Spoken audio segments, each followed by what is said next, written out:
அத்தியாயம் 11. தனது அறையின் ஜன்னலின் வழியே தோட்டத்தையே பார்த்து கொண்டிருந்தவரின் விழிகளில் கண்ணீர். காலம் எத்தனை வேகமாக சென்றுவிட்டது! எல்லா மனக்காயங்களுக்கும் காலம் ஒரு மருந்தென்று சொல்வார்களே, ஆனால் என் மனக்காயத்திற்கு அந்த காலமே மருந்தாகவில்லையே. இங்கு நம்பிக்கை மட்டுமா தோற்கடிக்கப்பட்டிருந்தது? அனைவரின் பாசமும் அல்லவா ஒதுக்கி வைக்கப்பட்டது? இங்கு யாரை குற்றம் சொல்வது? தான் பிறந்து வளர்ந்த வீட்டையே மறந்து வெளியூரில் வாழ்ந்தது எதனால்? மனிதர்களும் காலமும் செய்த துரோகத்தினால் தானே என்றெண்ணி கண்ணீர் வடித்தார். நடந்தவைகள் ஒவ்வொன்றும் பசுமரத்தாணி போன்று நெஞ்சில் உளிகொண்டு அடித்து வைத்திருக்கிறதே. யாரையும் மன்னிக்க அவர் தயாராக இல்லை. அதற்காக பழிவாங்கவும் தயாராக இல்லை.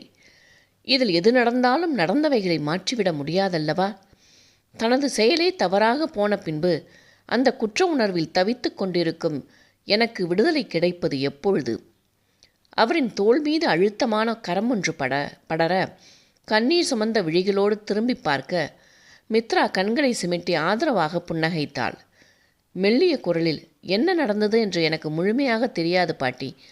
அம்மாவுக்கு தெரிந்தவரை எனக்கு சொல்லியிருக்காங்க. நீங்கள் வெறுத்து ஒதுக்கி வந்த கதையும் அப்பா மூலியமாக தெரியும்.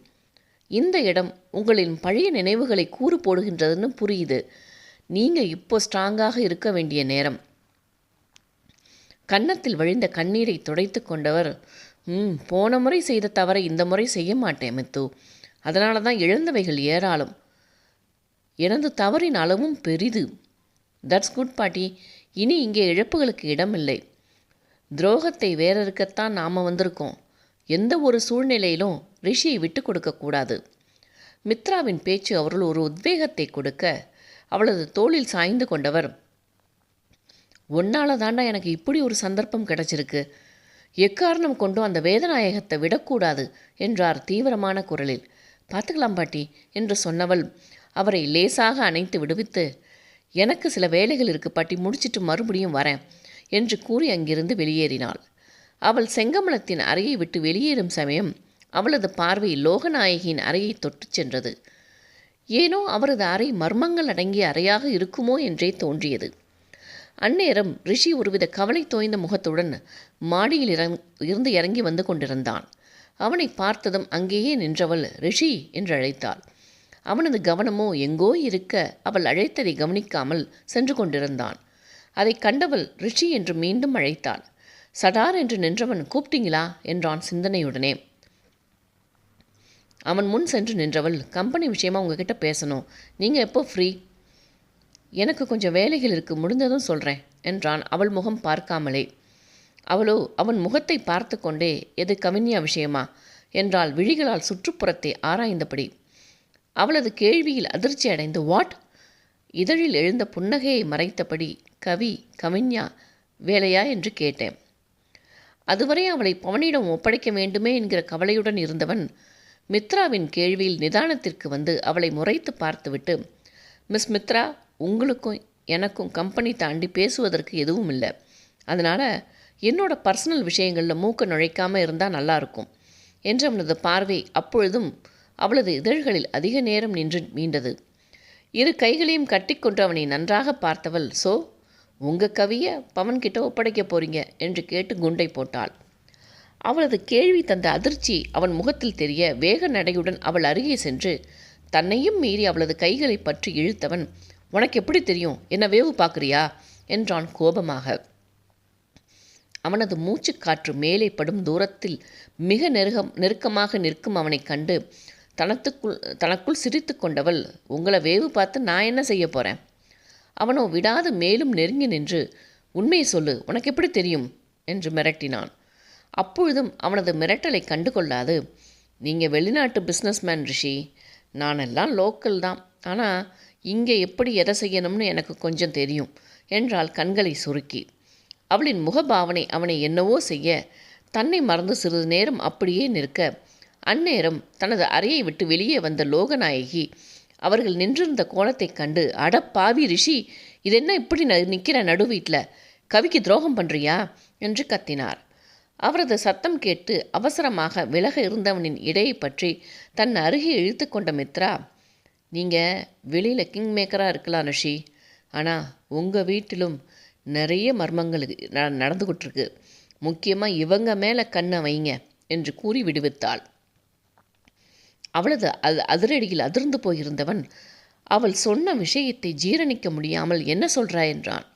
கண்களை சிமிட்டி, உங்களை சுற்றி நடக்கிற விஷயங்களில் கொஞ்சம் கவனம் வைங்க பாஸ். வெளியில் மட்டும் எதிரிகள் இல்லை, வீட்லேயும் இருக்காங்க.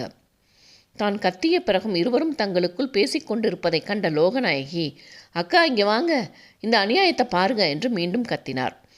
அதுவரை அணைத்து கொண்டு நின்றவர்கள் சட்டென்று பிரிந்து நிற்க அங்கே வந்த தெய்வநாயகி, எதுக்கு இப்படி கத்துற லோகா என்று கடிந்து கொண்டார். உங்கள் பிள்ளை பண்ணுற வேலையை பாருங்க. கவியை விழுந்து விழுந்து லவ் பண்ணிட்டு இப்போ நடு வீட்டில் இவளை கட்டி பிடிச்சிக்கிட்டு நிற்கிறான். அவர்கள் இருவரும் சாதாரணமாக நின்று கொண்டு தெய்வநாயகியை பார்க்க லோகாவின் பக்கம் திரும்பியவர், வர வர உனக்கு கூறுக விட்டே போச்சு லோகா.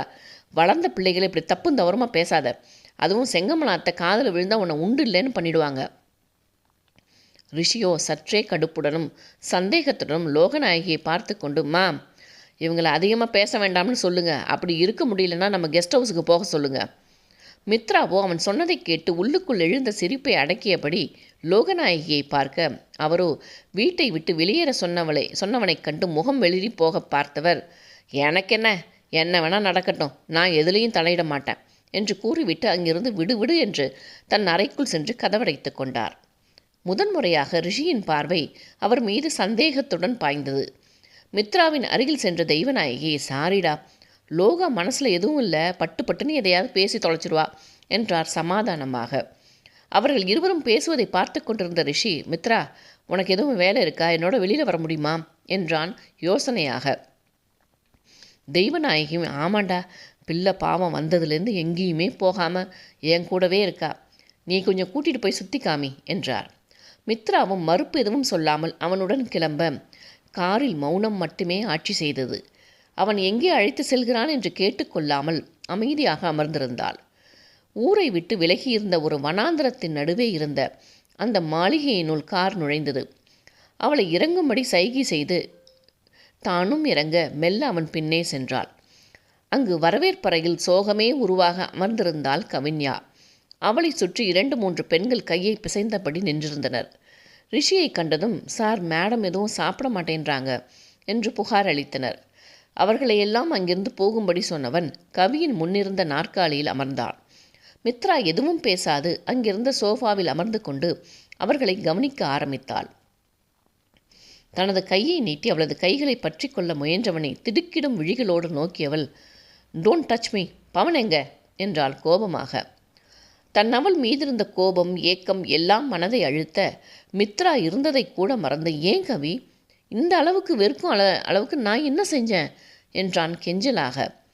அவன் மீண்டும் மீண்டும் தன்னிடம் கெஞ்சுவதை பொறுக்க முடியாமல், உனக்கு எத்தனை முறை சொன்னாலும் புரியாதா ரிஷி, என்னை விட்டு விலகி நில்லு, நாம் எந்த காலத்திலும் ஒன்றாக வாழ முடியாது என்று கத்தினாள்.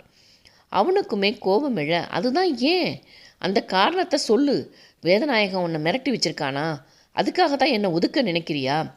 எரிச்சலும் கோபமும் ஒருங்கேழ, இது நானே சுய சிந்தனையோடு எடுத்த முடிவு, இதுக்கு மேலே என்னை தொந்தரவு செய்யாத ரிஷி.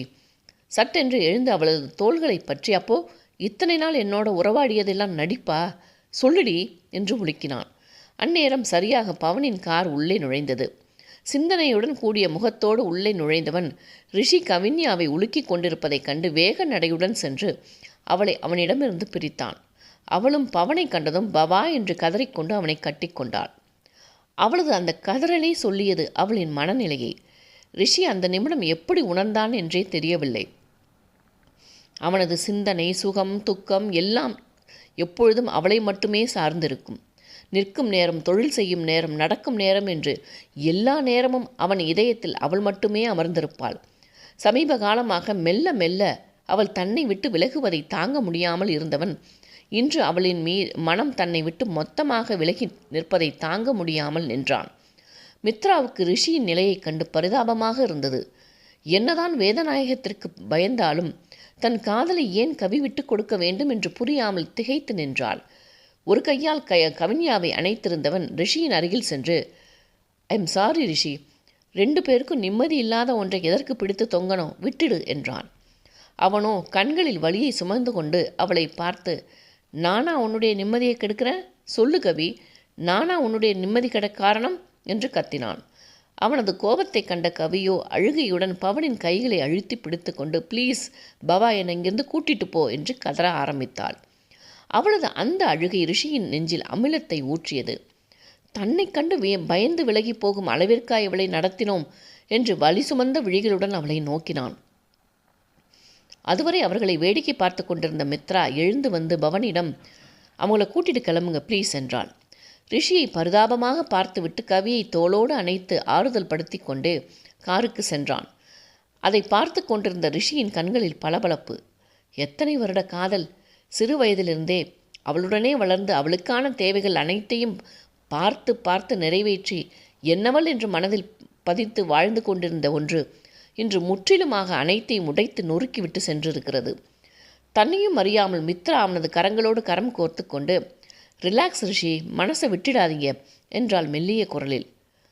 ஆண் தனது துயரத்தை எப்பொழுதும் அத்தனை எளிதாக வெளிக்காட்டி கொள்ள மாட்டான். முற்றிலுமாக உடைந்து போனாலே அன்றி. தன்னையும் மீறி ஒரு நிமிடம் மித்ராவை லேசாக அணைத்து அவள் தோளில் முகம் புதைத்து விட்டான். இதை எதிர்பார்க்காத மித்ரா அதிர்ந்து அப்படியே நின்று விட்டாள். அவனது இதயம் துடிப்பது அவளுக்கு நன்றாக கேட்டது. சற்று நேரம் அவன் துயர் தீர அமைதியாக நின்றாள். அப்பொழுது அவனது அலைபேசி அடிக்க தன்னை சுதாரித்து கொண்டவன் தனது அணைப்பில் நின்றிருக்கும் அவளை பார்த்து பதறி, சாரி சாரி மித்ரா என்றான். நோ ப்ராப்ளம், உங்கள் ஃபோன் அடிக்குது என்றாள் அவன் முகம் பார்க்காமலே. ஒருவித சங்கடத்துடன் அவளது முகம் பார்க்காமலே மீண்டும் சாரி என்று கூறியவன் ஃபோனை எடுத்து காதில் வைத்தான்.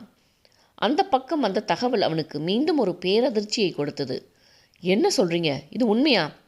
உண்மைதான். எங்கள் அம்மாவுக்கோ எனக்கோ தெரியாமல் எப்படி? டாக்குமெண்ட்ஸ் எல்லாம் செக் பண்ணிட்டோம். அப்போது நீலோர் பழம் எங்கள் அப்பா பேரில் தான் இருக்கா? ஆமாம் ரிஷி, அது உங்கள் ப்ராப்பர்ட்டி தான். எங்கள் ப்ராப்பர்ட்டின்னு சொல்கிறீங்க? வேறு யாரோ அதை யூஸ் பண்ணுற மாதிரி இருக்கே. எங்ககிட்ட அதற்கான டாக்குமெண்ட்ஸ் இல்லையே. எனக்கு தெரிந்த அந்த டாக்குமெண்ட்ஸ் மிஸ்டர் வேதநாயகன் கையில் இருக்குமோன்னு தோணுது. வாட்? ஆமாம், நீங்கள் எதுக்கும் உங்கள் வக்கீலை விசாரிங்க.